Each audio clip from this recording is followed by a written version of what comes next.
joining us today on the Man Blitz. I'd just like to take a moment to remind you to follow us on Twitter at Man Blitz. Visit us at www.freemanblitz.com. You can listen to us on Anchor, Spotify, Google Podcast, Breaker. And don't forget to view us on YouTube. Make sure you subscribe and hit the like button. Hey guys, welcome into another episode of the Man Blitz College Edition. You got me, Jeremy. You got Queasy up top left. You got Andrew on the bottom with his Georgia shirt on. Boo. Yeah, I like that better. That's even better in Georgia. Yeah, look at that. No, I'm not a team player. We're repping the real team. All right. Not a team player. So we got a lot to go over with you guys. A lot of hot topics around college football. Before we do, we're going to get a little bit of drinky drink going. Oh, yeah. Yeah, I'm sorry, fellas. I stopped drinking. Sorry about that. That's okay, man. Hey. Can you? No. Can you cut him out? He's fired. We can cut him. He's fired. That's true. He's fired. Okay. Currently taking change. applicants. Must drink. Must drink. Must brown water in here. I got you brown water, big boy. Oh, man. A lot of whiskey in that. Yum, yum. All right, so let's just jump right into it, boys. So many topics to go over. Yes. First and foremost, Queasy. Oh. Harbaugh is rumored to be getting an extension at Harbaugh? Michigan. I'm a Vanderbilt fan now. Well, this is a Michigan question directed at you, formerly a Michigan fan. Harbaugh is rumored to be getting an extension. Isn't this the guy that we were talking about getting fired just a few days ago?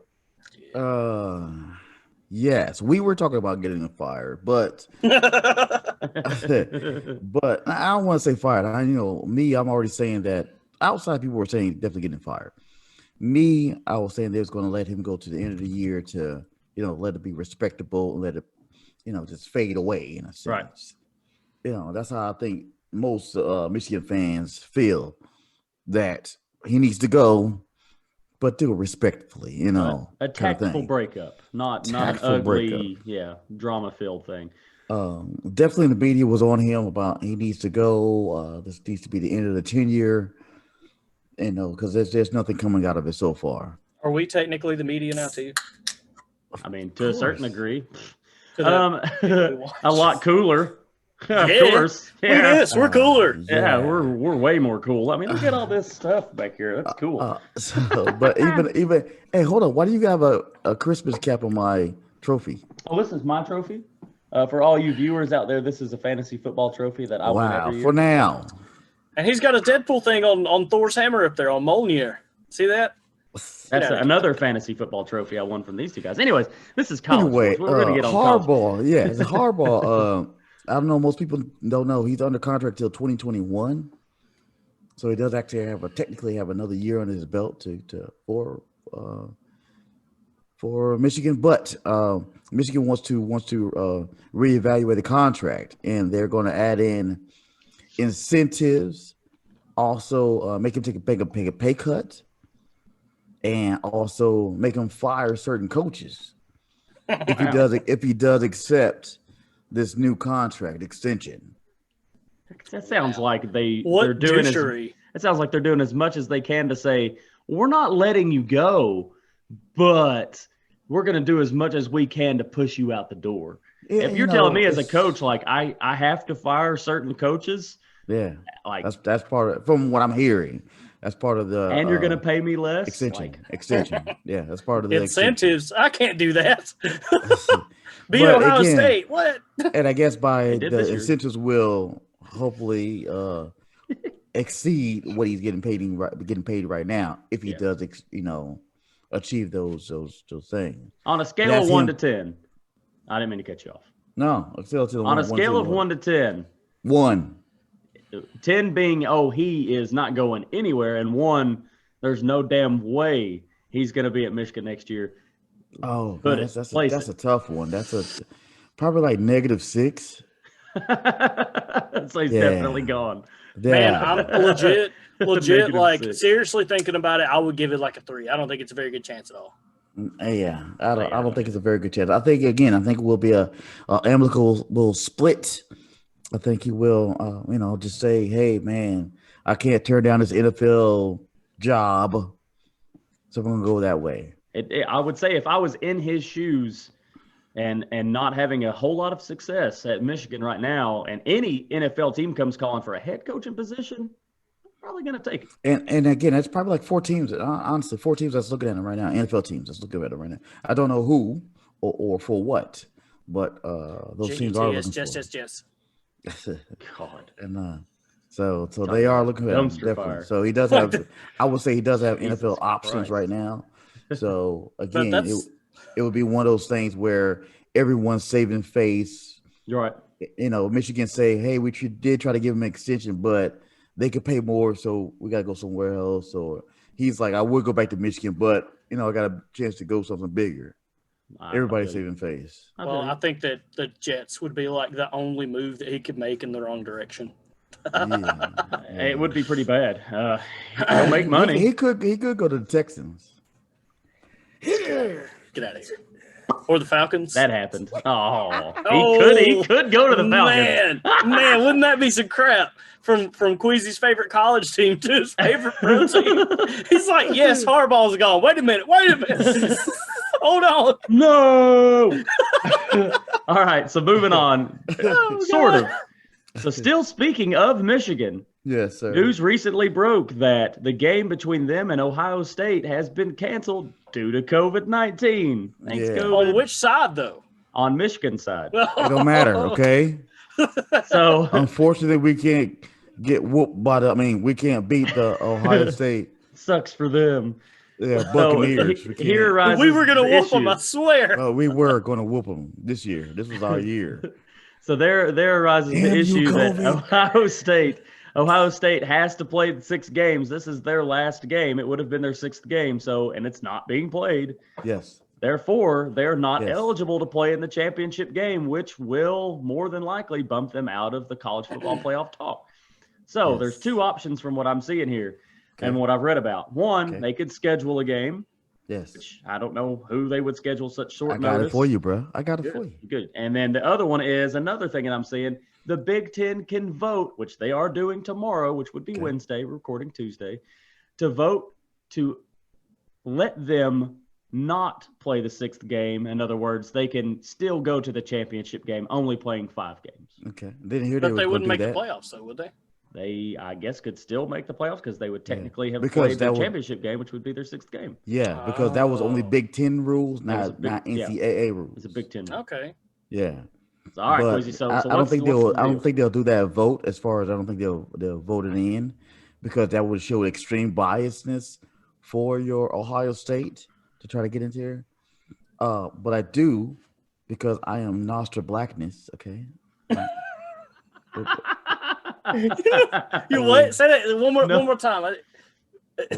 One more time. Nostra Blackness. Okay. Oh man, I gotta write this down. That's great. Have I been wrong yet? Okay. let's go. You've caused upsets. You were wrong. You were wrong on the Tennessee-Florida game, and I knew we were going to win because you said it. Fucking Nostra Blackness. Damn it. I will say that Ohio State will play Indiana, which is one of the top teams, but not in their division. So in order to try to keep it and get another game and also play against another ranked team. Also, the other team, which I really think is going to be the better option, is going to play against, it's just crazy, the Louisiana Raging Cajuns. Who's ranked numbers, 17 right now? Yeah, they're ranked pretty relatively high for so it's going to be another BYU Coastal Carolina situation.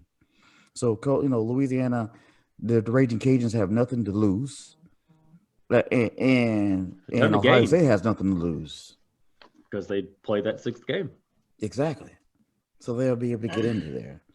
So I see them playing the Louisiana Raging Cajuns mainly. But if they're forcing them to play, say, in the Big Ten, they will play Indiana. Well, let me hit you with a double-edged sword here.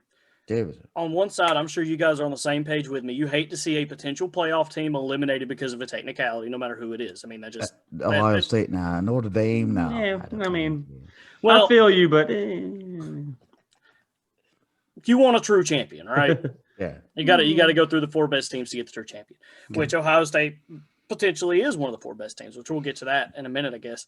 But earlier in the season, Nebraska, they had a game canceled due to COVID-19.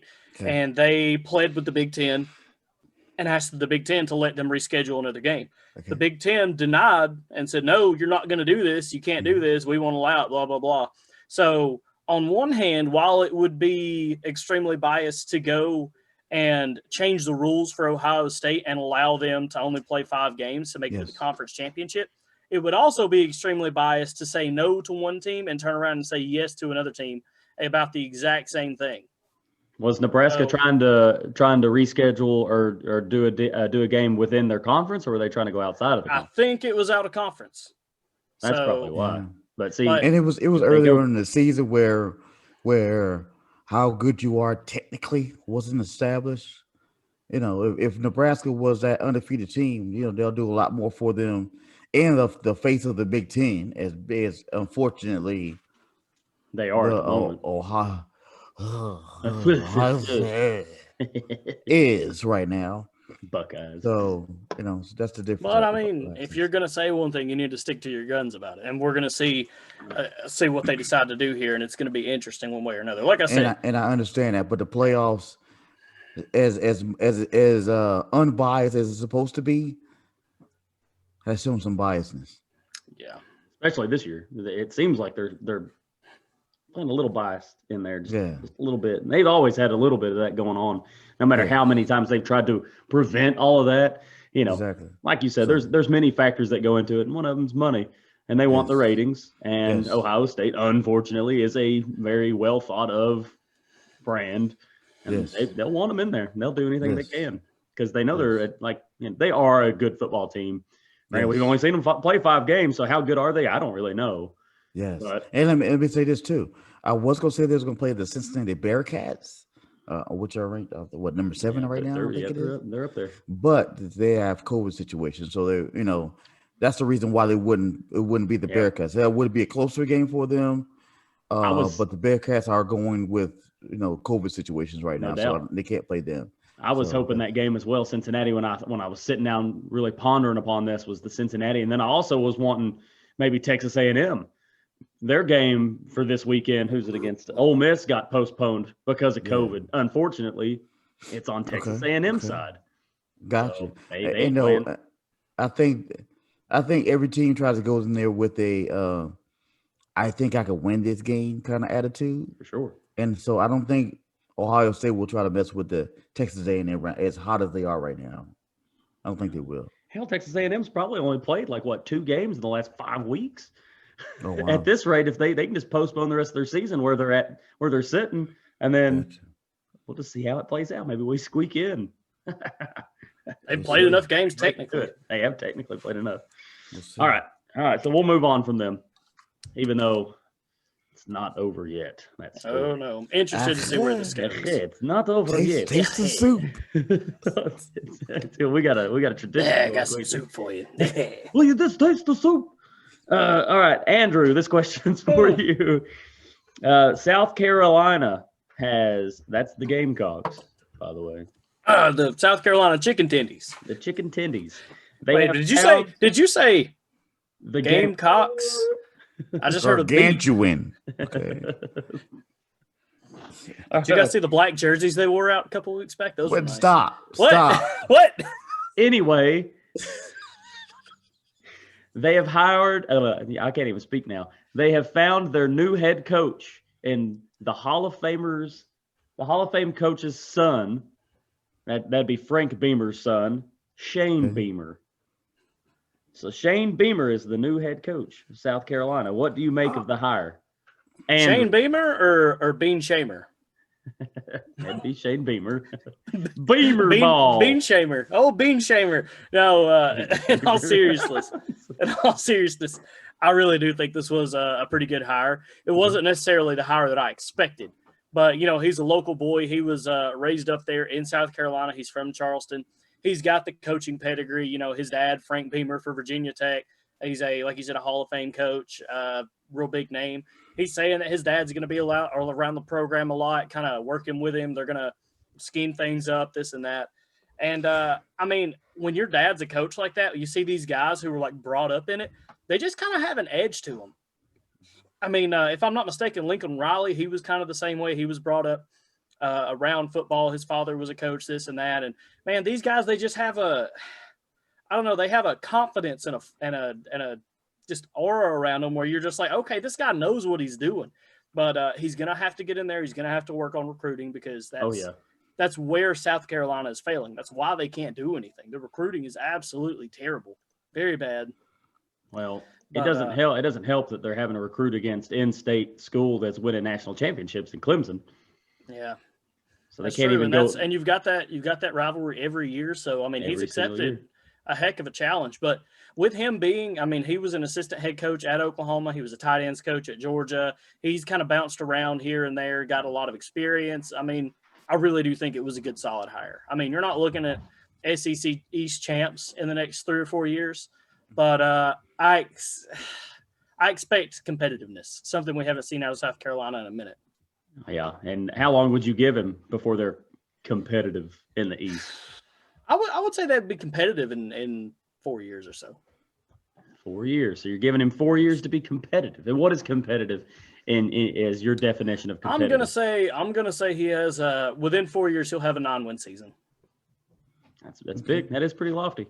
I will say that I'm very weary of any coach that was a son of a Hall of Famer because it hasn't really panned out too well in my experience.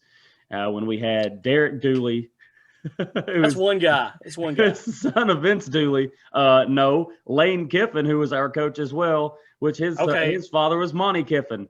You've argued with me time and time again about how good of a coach Lane Kiffin is, whether you despise him or not. So I'm just saying. I mean, we're not talking about his character. He's a douchebag, but I'm just saying. Lane Kiffin is a great coach. They just have all these laws. Talk about rules. And Can't drink at the airport.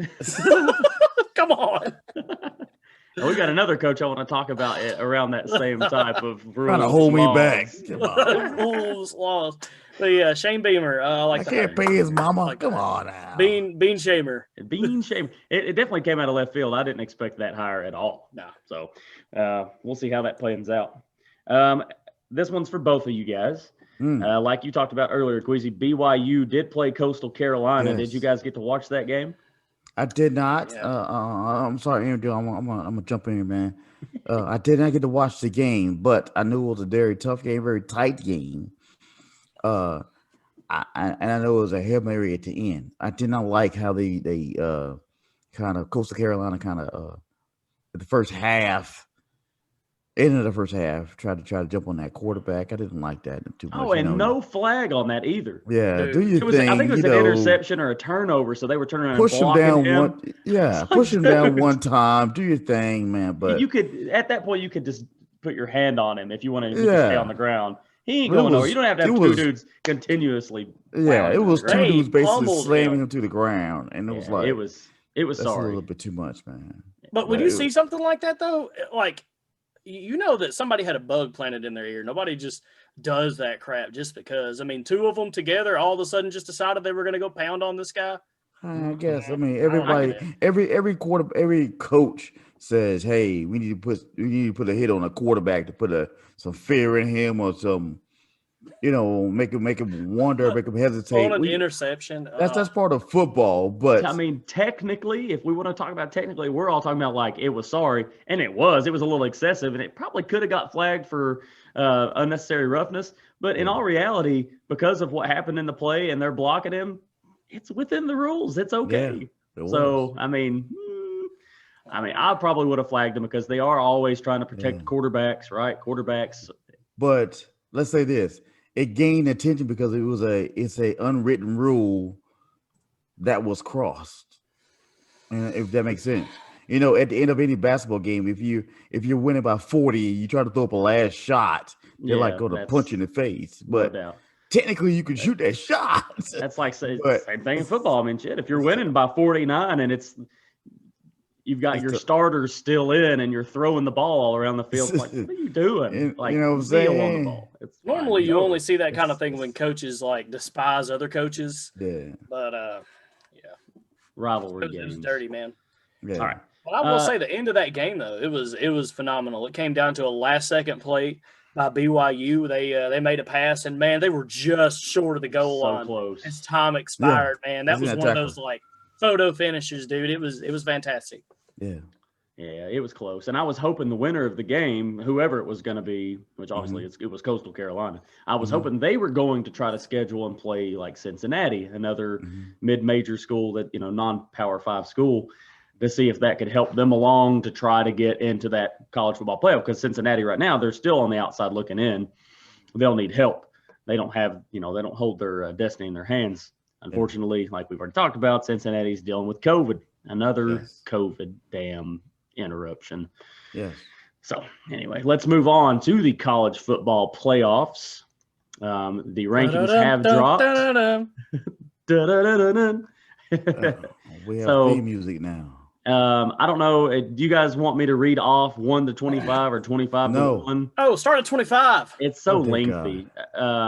Just fire through them. I'll fire through them, and then you guys can talk on anyone you want, and then that'll be the end of it, okay? 25, Missouri Tigers. What the hell? That's all I got. Like, what the hell? I mean, yeah, 25. now. Come on. 24 is Tulsa, who actually did have their game. That was the one that Cincinnati was supposed to play that got canceled. 23, North Carolina State. 22, Oklahoma State. 21, Colorado, 4-0. 20, Texas. 19, Louisiana Lafayette. 18, BYU after that loss. 17. My heart goes out to BYU. No doubt. But you lost. 17, North Carolina. 16, Iowa, 5-2. 15, USC, Trojans. Sorry for you, Pac-12. Undefeated. Undefeated. No love because it's Pac-12. 14, Northwestern. 13, Coastal Carolina. Getting up there. 12, Indiana, who did persevere after their quarterback got injured and won against Wisconsin, even though I called for that upset. And they looked good. Still won, which was very impressive to me. 11, Oklahoma. 10, Miami. 9, some team I don't know that starts with a G. Go Dogs. Georgia. 8 is Cincinnati. 7, Ohio State. Iowa State. 6 is Florida. 5, Texas A&M. 4, Ohio State. 3, Clemson. 2, Notre Dame. 1, Alabama Crimson Tide. Okay, so Ohio State falls out. We talked about this last week. What happens? I'm sorry. I didn't hear Michigan's name. I didn't hear Tennessee named, and then when I looked to see why they had fallen to the bottom 25, was there a 25 and a 25 and a half or something like that? Let's see, it's a special note down here. They are special ranked. Special. 25 and a quarter. NR, notoriously ranked. But yeah, there's also no Oregon in here, which had you brought that up to me 2 weeks ago, I would have been like, what? No, but man, Oregon has dropped out of the top 25. We did talk a little bit about them. I think there's only legitimately a few teams that have an actual shot of making these playoffs. I know that they rank them on the best teams per week, and they're building on it, blah, blah, blah. But I really don't think that there's several teams up here that even have an actual chance. I'm gonna go ahead and jump in. I can't hold myself back. Jump in here. I am going to throw out some upsets, man. Do it. First one, Missouri over Georgia. You trying to fight me? You trying to fight me? I said it, bro. Hey, bro, I love you, man. You my dude. I love you, bro. You want to fight? But Missouri will beat Georgia. Bro, double shot bet. Triple shot bet. Nah, triple shot bet. How much money you want to put on it, Queasy? Bro, yeah. Missouri will beat Georgia. Triple shot bet. And let's say in the SEC, LSU will beat Florida. Oh, God, please. Dude, please. That's the thing. Florida is off to a slow start, but LSU, they're just losing pieces left and right, man. Especially it's in a offensive segment weapons later, but Arik Gilbert. Tight end? Yeah. Okay. Come on, son. Well, you're right. Talented. We'll get to that in a minute. I was about to fire talented. off, but we'll wait. But I mean, as far as teams on the outside looking in that actually have a shot, of course, you have Texas A&M. We talked about them a minute ago. Like, they've got 8 games under their belt, 7 wins. They're on a six-game win streak. They look okay. They're dealing with COVID complications. But if Ohio State is uneligible for some reason, like we were talking about not playing that 6th game, the word is ineligible. Eligible. Not I'm uneligible. sorry, I got that Georgie education. If they're ineligible, then of course Texas A&M would slide up into that spot according to these rankings, and then that puts Florida at 6. But Florida absolutely controls their own destiny, whereas Absolutely. Texas A&M does not. Mm-mm. If Florida comes in and beats Alabama, they are guaranteed a spot. Texas A&M is waiting on something to happen. So yeah, Texas A&M, they definitely need Alabama to lose. Even though I'm pretty sure if Florida wins the SEC championship game against Bama, Bama slides in at 4. That's how they roll. And Texas A&M needs to be Ohio State to be uneligible. Yeah, exactly. I can't even say it correctly anymore. Texas A&M needs Notre Dame to beat Clemson again. Yeah. I don't know. Even then, I don't know. But you're right. They definitely need help. And Ohio State needs to be uneligible. Yeah. I like it better when teams win to get into the playoffs, not sit there and then Well, like I wasn't said, invited to this party, but here I am. They don't control their own destiny. They're No, they sitting don't. here crossing their fingers. Florida, on the other hand, does. But then, you've got Iowa State and Cincinnati teams who I think Iowa State has a legitimate shot, but Cincinnati, they've been off for 2 games because of COVID on their own self, and it's not helping them. Yeah, they're costing themselves because they might have been able to do something a little fancy with scheduling, like we had talked about, but with your COVID's eating them alive, and it literally is eating their chances away. Because I was thinking it was the other teams that was against them that was maybe halting their chances, but it was them. Yeah, I don't know. Maybe they need to look at their protocols. Yeah, exactly. So, then you're looking at 9, 10, 11, Georgia, Miami, and Oklahoma. I think those 3 teams are just straight up eliminated at this point. So 8-5 is questionable.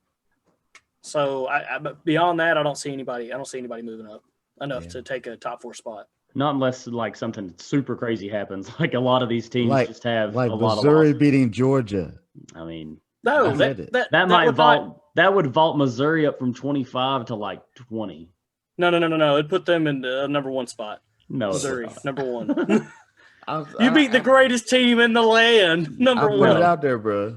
Let's go. Let's keep moving, guys. Y'all are wild. All right, so we've come to one of our favorite segments. It's the one at the end. It's called Go For It or Punt.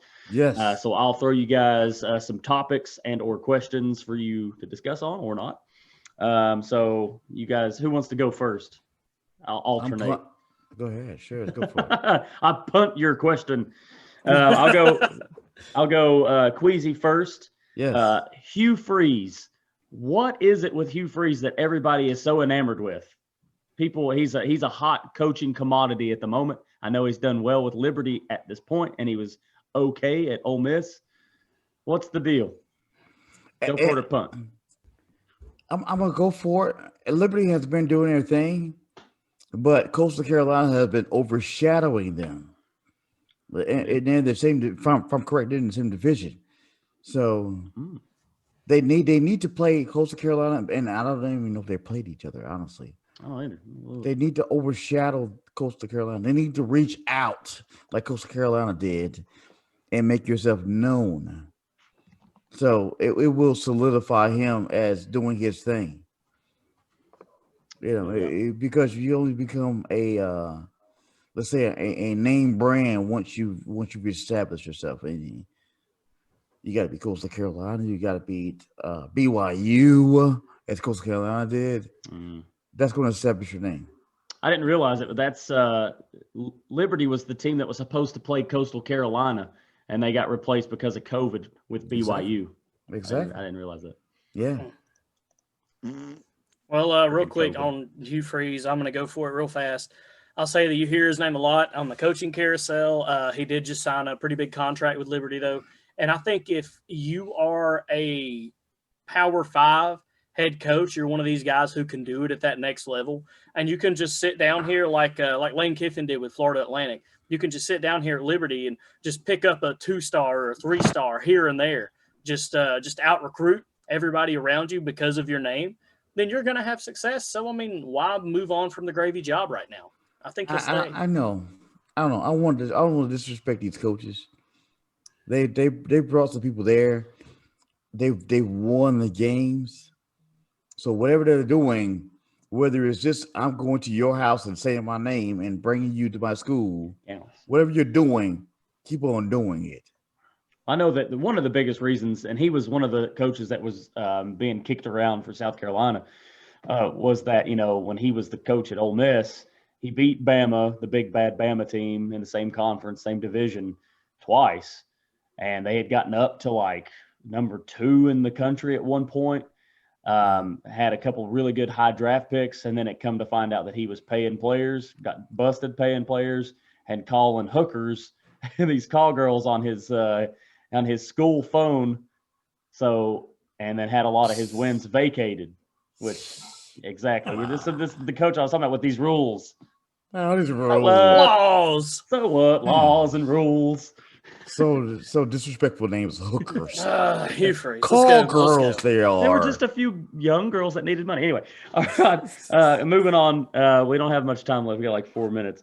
This one's for Andrew and then Queasy. Arik Gilbert, LSU tight end, 5-star, is mulling over opting out of the rest of the season and then possibly transferring.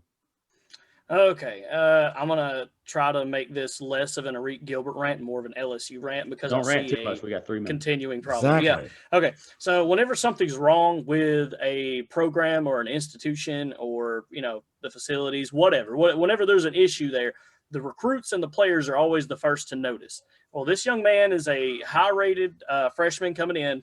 Everybody was after him, and you just see the wheels falling off the LSU train. They had that Joe Brady season last year with Joe Burrow, and they were phenomenal.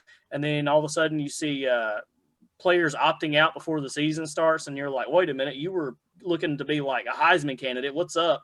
And then, you just keep going, and players just keep leaving as the season goes on. And it looks like something's wrong with LSU. Honestly. I don't know if it's so much an LSU issue, if it's just I know that came out that he's homesick. He wants to go somewhere closer to home. He's not able to travel home as much because of COVID, so he's having to stay home more often. So I don't know what the deal is. Some kids just don't like being away from home. They don't like being away from what's normal, and being around there and being he may just not like it. So I don't know if I'm ready to say it's an LSU problem, but I know that I would love to have him come play with his former high school quarterback with the University of Tennessee and Harrison Bailey. Or if he's homesick, he can always come to UGA. He could. Everybody wants him. He is definitely a good talent. He's a monster. 5-star tight end. Maybe he want to be away from home and go to Michigan. Maybe.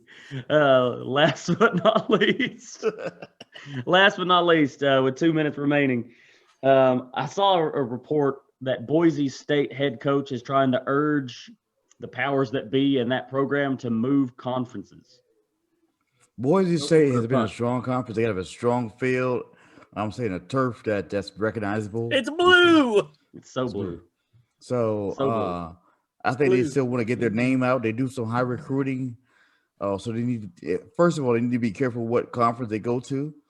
SEC, I know they won't go there, but that's what Texas A&M used to be a powerhouse, and Missouri used to be a powerhouse before they went to the SEC, and they got overcame by their name. I'm not saying they were bad schools, but they got overcame by the name. So be careful what conference you go to, but they can definitely benefit from if they pick it right. I think if they do move, which it would be unlikely, but if they did move conferences, Pac-12, come a-calling.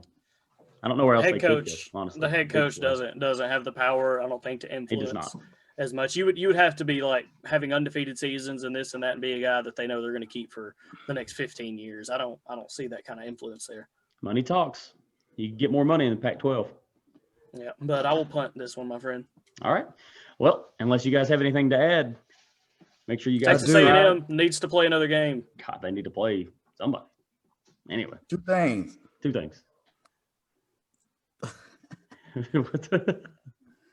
F. Ohio State and Notre Dame. Agreed, 100%. And Florida. Let's go. Go for 3, guys. Go for 3, baby. Always, baby. See you guys.